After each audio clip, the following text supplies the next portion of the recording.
जम्मू कश्मीर में आतंकी हमला। राजौरी में 2 आतंकियों ने 3 घरों पर फायरिंग की। राजौरी में आतंकियों ने 3 घरों को निशाना बनाया। अंधाधुंध गोलीबारी में 4 लोगों की मौत, 7 घायल।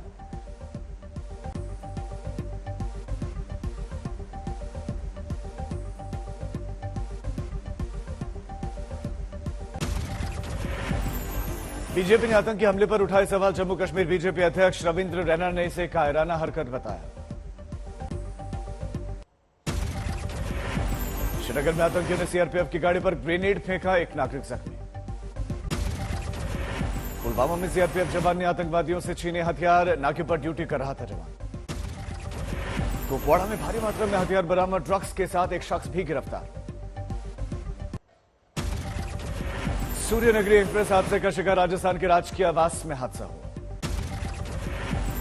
सूर्यनगरी एक्सप्रेस के 8 डिब्बे पटरी से उतरे 10 यात्रियों के घायल होने की खबर। घायल यात्रियों को पहुंचाया गया अस्पताल, कुछ को लगी है मामूली चोटें। बांदा से जोधपुर जा रही थी सूर्यनगरी एक्सप्रेस, इसी दौरान हुआ हादसा।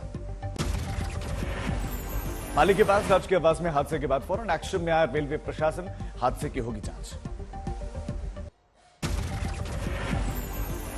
देश में नए साल के मौके पर दिल्ली में कार सवार 5 लड़कों ने एक लड़की को अपनी कार से 4 किलोमीटर तक घसीटा। लड़की की दर्दनाक मौत। दिल्ली में सभी आरोपियों को पुलिस ने किया गिरफ्तार, कराया जा रहा है मेडिकल। 20 साल की मृतका इवेंट में करती थी पार्ट टाइम काम। नशे की हालत में लड़कों ने मारी थी स्कूटी को टक्कर। दिल्ली महिला आयोग के अध्यक्ष स्वाति मालीवाल ने मामले पर ट्वीट किया, कहा दिल्ली पुलिस को जारी कर रहे हैं समन। मामले में एमएलए सौरभ भारद्वाज ने कहा कि नए एलजी साहब को 7 महीने हो गए, यानी कि 210 दिन। दिल्ली में 209 थाने हैं। एलजी साहब कितने थानों में गए हैं अभी तक? दिल्ली में श्री समेत शिखर जी को पर्यटन स्थल में बदलने के फैसले पर जैन समाज का विरोध प्रदर्शन। झारखंड सरकार के फैसले के खिलाफ राष्ट्रपति भवन में सौंपा ज्ञापन। गिरिडीह में पारासात पहाड़ियों पर समेत शिखर जी को पर्यटन स्थल बनाने पर झारखंड में भी विरोध। लोगों के विरोध के बाद बैकफुट पर सोरेन सरकार। मुंबई में जैन धर्म के लोगों ने शांतिपूर्ण विरोध रैली निकाली। करीब 50,000 लोग हुए शामिल। सड़क पर सफेद रंग का सैलाब सा दिखा। समेत शिखर पर्वत को बचाने के लिए नासिक में युवाओं ने सिर मुंडवाया। झारखंड सरकार की उदासीनता पर विरोध जताया। अलीगढ़ में जैन समुदाय का विरोध प्रदर्शन जारी। समेत शिखर जी को पर्यटन स्थल घोषित करने के खिलाफ निकाला गया मार्च। रैली में बड़ी संख्या में महिलाएं भी शामिल। 2024 में प्रधानमंत्री पद की दावेदारी पर नीतीश के बाद अब शिवसेना ने भी राहुल गांधी की हिम्मत बढ़ाई। सामना में दिखा 23 में भी जारी रही चमक, तो अगले चुनाव में दिखेगा बदलाव। पश्चिम बंगाल में पंचायत चुनाव के लिए टीएमसी ने कसी कमर। ममता बनर्जी आज से शुरू करेंगे प्रचार। टीएमसी के स्थापना दिवस पर बवाल। हुगली में टीएमसी दफ्तर में हुई तोड़फोड़। बीजेपी पर लगाया गया इल्जाम। बीजेपी ने इसके पीछे बताया अंदरूनी झगड़ा। आंध्र प्रदेश के पूर्व सीएम चंद्रबाबू नायडू की सभा में फिर से मची भगदड़। गुंटूर में कार्यक्रम में 3 लोगों की दबने से मौत। 4 दिन पहले भी मची थी भगदड़। महाराष्ट्र के कोल्हापुर में हिंदू संगठनों ने किया प्रदर्शन। लव जिहाद, धर्मांतरण और गौहत्या के विरोध में मार्च निकाला गया। हरियाणा के खेल मंत्री संदीप सिंह ने छोड़ा विभाग। महिला कोच से छेड़छाड़ पर एफआईआर के बाद लिया गया फैसला। यौन शोषण के मामले में संदीप सिंह का बयान, कहा मेरी इमेज बर्बाद करने की साजिश। हरियाणा में संदीप सिंह के इस्तीफे पर अड़ा विपक्ष। हाईकोर्ट के जज से जांच करवाने की मांग। यौन शोषण मामले में चंडीगढ़ पुलिस ने पीड़िता के घर पर पंचकुला पहुंचे और बयान दर्ज किया। संदीप सिंह पर छेड़खानी का आरोप लगाने वाली महिला कोच ने अंबाला में गृह मंत्री अनिल विज से मुलाकात की। सुनाई आप बीती। क्रिकेटर ऋषभ पंत के हादसे की वजह को लेकर सीएम पुष्कर सिंह धामी का बड़ा खुलासा, कहा गड्ढे की वजह से घटना हुई। देहरादून के मैक्स अस्पताल पहुंचे सीएम पुष्कर सिंह धामी। ऋषभ पंत से मुलाकात कर हालचाल जाना। ऋषभ पंत की सेहत की सलामती की दुआ। हरियाणा के रोहतक में फैंस ने प्रार्थना की।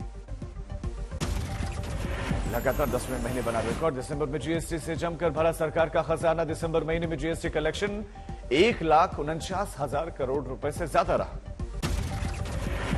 2022 में वैष्णो देवी के दरबार में 91 लाख से ज्यादा श्रद्धालुओं ने लगाई हाजिरी। पिछले 9 साल में सबसे ज्यादा भक्त पहुंचे। कोविड महामारी के चलते केंद्र सरकार का बड़ा फैसला। चीन, हांगकांग, जापान, दक्षिण कोरिया, सिंगापुर और थाईलैंड से आने वाले यात्रियों के लिए आरटी-पीसीआर अनिवार्य। कड़ाके की ठंड के बावजूद भारतीय सेना के हौसले बुलंद। एलओसी पर घुसपैठ को लेकर भारतीय सेना पूरी तरह से सतर्क। बोधगया में धर्मगुरु दलाई लामा ने की विशेष प्रार्थना। नए साल के आगमन पर विश्व शांति की कामना की।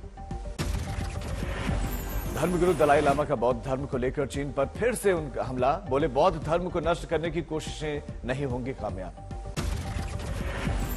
असम मंत्रिमंडल के 4 नए गठित जिलों पर मौजूदा जिलों में शामिल करने की मंजूरी के बाद विरोध प्रदर्शन शुरू। लोगों ने सड़कों पर जाम लगाया।